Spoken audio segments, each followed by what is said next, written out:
Recording studio चकरमनिया Beldaur.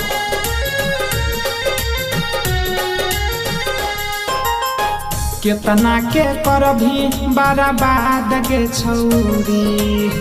केतना के करभी बर्बाद गे छौरी, जहिन करभी ओहिने मिलतौ रखी है याद गे छौरी, जहिन करभी ओहिने मिलतौ रखी है याद गे छौरी,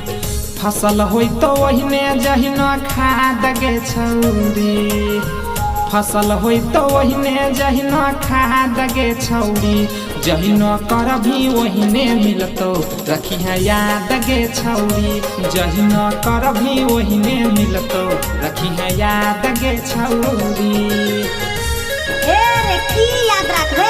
हम्मे की घरे घर वोट ले फुरे छियै, हमरा तो कोठा पर छौरी समझी ले छै, यादे छै हमरा। कौन खोली के एक बात सुनी ले, तोरा रंगा छौरा के हम पछला जमीन रखे छियै घुसा।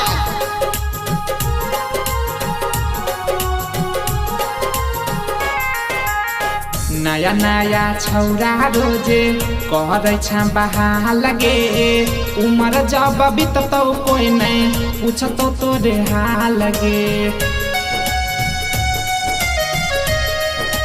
गे नया नया छौरा रोजे कहै छ बहा लगे, उमर जब बीततौ कोई नहीं पूछतौ तोरे हाल गे, नया नया लै छी रोज स्वाद गे छौरी,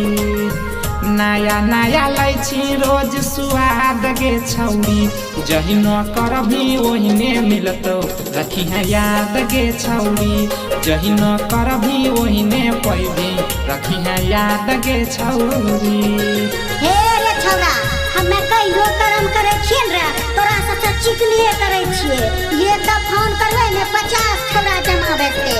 दिस इज माय बॉयफ्रेंड की लिख पे ए गे अपनो आपका ज्यादा एडवांस बनै छै, मून तक आई नौन जाके देखन सुगरी रंग का लागे छै,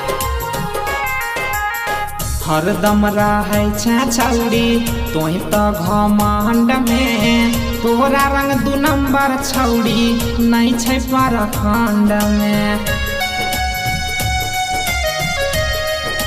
गे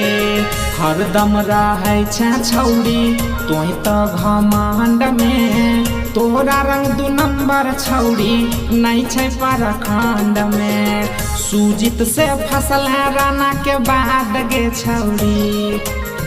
मकई में जाय छै नीतीश के साथ गे छौरी, जहिन करभी ओहिने पैभी रखी है याद गे छौरी, जहिन करभी ओहिने मिलतौ रखी है याद गे छौरी।